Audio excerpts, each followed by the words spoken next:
안녕하십니까. 3월 12일 오전 김경국TV 시작하겠습니다. 방송 시작하기 앞서 구글에서 기다리던 우편물이 왔습니다.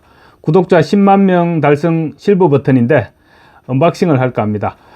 신청을 늦게 해서 좀 늦게 도착한 측면이 있기는 합니다만 지금 일단 언박싱을 해보도록 하겠습니다.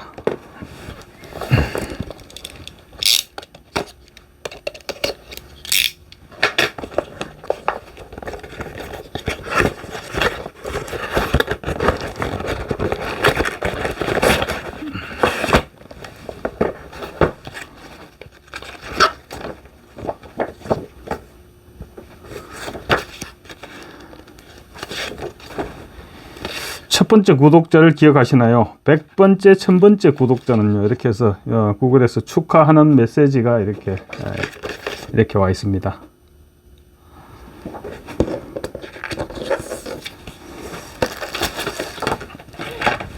그리고 이제 짜잔 이렇게입니다.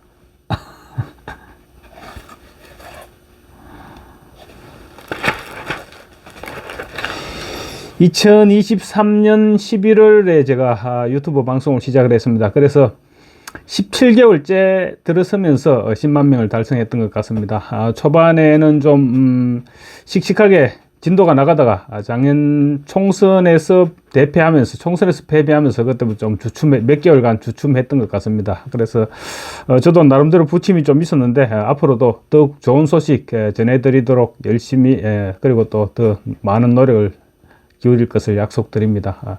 모든 것은 여러분, 구독자 여러분들 덕분입니다. 감사합니다. 오늘 방송 시작하겠습니다. 이진숙 방통위원장이 민주당에 선전포고를 했습니다. 이진숙 위원장은 본인의 탄핵 소추안을 통과시킨 야당 의원들에 대해서 무고죄로 볼 수 있다고 얘기하는 분들이 있어서 여러 의견들을 들어보고 있다고 말했습니다. 무고죄로 고발하겠다는 얘기입니다. 오늘 매일경제 기자와 전화통화에서 이같이 말했다고 하는데 민주당에 대한 선전포고이기도 합니다. 국민의힘 지지자들 사이에는 역시 이진숙이다 이런 찬사가 터지고 있습니다. 종군 기자를 하면서 죽을 각오를 하고 일을 했죠. 죽을 각오를 하고 일을 해본 사람은 확실히 다르다 이런 평가도 이어지고 있습니다. 국민의힘 의원 108명 모두를 합친 것보다 전투력이 훨씬 뛰어나다 이런 평가를 받아온 이진숙 위원장이 국민의힘이 앞으로 나아가야 할 방향을 제시한 것입니다. 사실 윤석열 대통령의 탄핵안이 각하 또는 기각된다고 하더라도 국회의 상황은 그대로입니다. 여전히 민주당이 압도적인 과반을 차지하고 있고 또 여전히 강요들을 비롯한 고위공직자들에 대한 탄핵 압박으로 윤석열 정부의 발목을 잡게 될 것입니다. 민주당의 탄핵 중독증에 대한 국민들의 질타가 이어지고 있음에도 아직 민주당은 탄핵병을 고치지 못했습니다. 고치지 못한 것이 아니고 더 중증으로 병증이 더 심해지고 있는 것 같습니다. 민주당은 지금 윤석열 대통령 구속 취소에 대해서 적시 항고를 하지 않았다는 이유로 심우정 검찰총장을 탄핵 리스트에 올려놓고 지금 하루에도 몇 차례씩 압박하고 있습니다. 실행까지는 가능할지는 모르지만 그런데 지금 민주당과 공조하고 있는 다른 야당들의 분위기까지 고려할 때 심우정 검찰총장은 탄핵을 밀어붙일 가능성이 더 높아 보이기는 합니다. 민주당이 현 정부 들어 지금까지 국회에 제출한 탄핵안은 총 29건입니다. 그 가운데 13건은 본회의에서 가결시켜서 발의를 했고 헌재에서 판결난 탄핵안 가운데는 한 건도 헌재에서 가결된 것은 없습니다. 민주당은 또 마흔혁 임명을 거부하는 최상목 대통령 권한대행에 대해서도 탄핵 카드를 만지작거리고 있습니다. 심각한 탄핵 중독증입니다. 이 정도 중증이라면 윤석열 대통령의 남은 임기는 물론이고 2027년 대선에서 현 정권이 다시 정권이 연장된다고 하더라도 마찬가지 일이 벌어지게 될 것입니다. 차기 대선 이후에도 22대 국회 임기는 1년 이상 남게 됩니다. 그리고 또 차기 정부가 출범한다고 하더라도 1년 가까이 22대 국회의 임기가 남게 됩니다. 그때가 되면 총선을 앞두고 민주당의 패악질은 더 심해질 것입니다. 그래서 어떤 식으로든 해법을 찾아야 하는 것입니다. 이진숙 위원장이 그 방법의 일단을 검토하고 있다는 것입니다. 이 위원장이 야당 의원 전원에 대한 고발을 검토한다는 것은 거대 야당의 탄핵 소추 남발에 대한 견제장치가 필요하다는 주장에 다름없습니다. 이에 탄핵 행위가 이진숙 위원장이 야당 의원들을 무더기로 무고로 고발할 경우 과연 탄핵 행위가 형사처벌 대상이 될 수 있을지 이런 부분에 대해서 법조계에서 여러 의견이 아마 제시될 것입니다. 이준석 위원장은 매일경제와의 통화에서 거대 야당에서 추진한 여러 탄핵이 전부 기각되고 있다. 실질적으로 문제가 있어서 탄핵을 한 것인지 아니면 국정마비를 목표로 한 것인지 의심이 든다. 이런 식으로 무분별하게 탄핵안을 발의해도 아무런 책임을 지지 않는 것은 문제가 있다고 본다고 지적을 했습니다. 이준석 위원장은 방통위원장 취임 이틀 만에 탄핵당했죠. 그랬다가 174일 만에 직무에 복귀했습니다. 그러고 난 이후 탄핵소추안 대표 발의자인 민주당 김현, 조국혁신당 이혜민, 진보당 윤종호 의원 등 총 188명의 야당 국회의원 모두를 고발하는 방안을 검토한다는 것입니다. 그런데 이준석 위원장 단독으로 할 것이 아니라 탄핵당했다가 기각된 강요들이나 검사들 전원이 이름을 올리면 어떨까, 이런 생각도 해봅니다. 윤석열 정권 들어서 민주당이 남발한 탄핵안은 하나같이 탄핵 요건이 갖추어지지 못한 엉터리 탄핵이었습니다. 그랬던 만큼 이상민 전 행안부 장관이나 또 탄핵으로 직무가 정지됐다가 풀려난 모든 사람들, 그리고 조만간 직무에 복귀하게 될 한덕수 국무총리, 박성재 법무부 장관, 최재해 감사원장, 이창수 서울중앙지검장을 비롯한 검사들, 이런 민주당으로부터 탄핵을 당했던 이런 모든 사람들이 함께 움직이는 것이 어떨까, 그런 생각도 해보게 됩니다.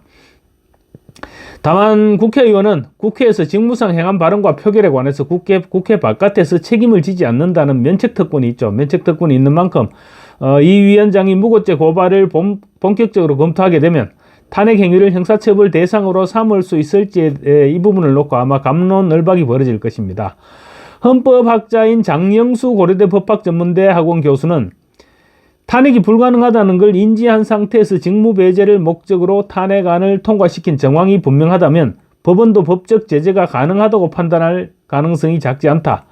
그러한 정황 증거가 얼마나 분명하게 갖춰지느냐에 따라서 법원 판단도 좌우될 것이라고 본다. 이렇게 얘기했습니다.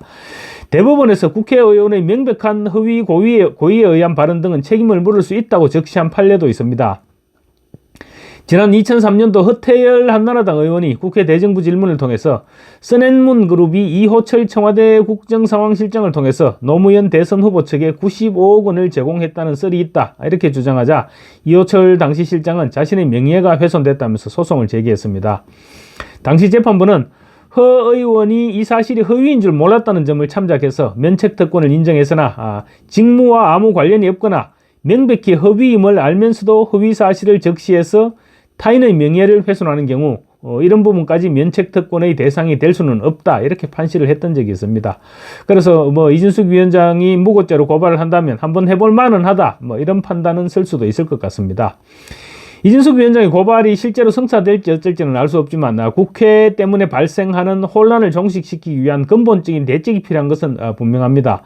그래서 제시되고 있는 해법이 국회 해산인데 법률상 국회를 강제로 해산시킬 방법이 없으니까 87년 체제를 종식시키는 개헌을 하자는 말이 그래서 나오고 있는 것입니다. 임기를 조절해서 대통령, 국회의원, 지방선거를 동시에 치르자는 것입니다. 그러기 위해서는 대통령 임기도 좀 줄이고 국회도 빨리 조기에 해산하고, 그러고 나서 내년 2026년이죠. 내년 6월에 지방선거를 실시할 때 동시에 대통령, 총선, 지방선거 이 세 가지를 한꺼번에 치르자는 원포인트 개헌이 필요하다는 주장이 나오고 있는 것입니다. 현재 상황에서 22대 국회를 해산시킬 수 있는 거의 유일한 방법이 아닐까 싶습니다. 물론 제가 어제 말씀드린 위헌정당 해산 심판 청구도 있기는 하지만 극단적인 방법이죠. 그래서 나라 전체가 굉장히 시끄러워질 수밖에 없는 그런 방법입니다.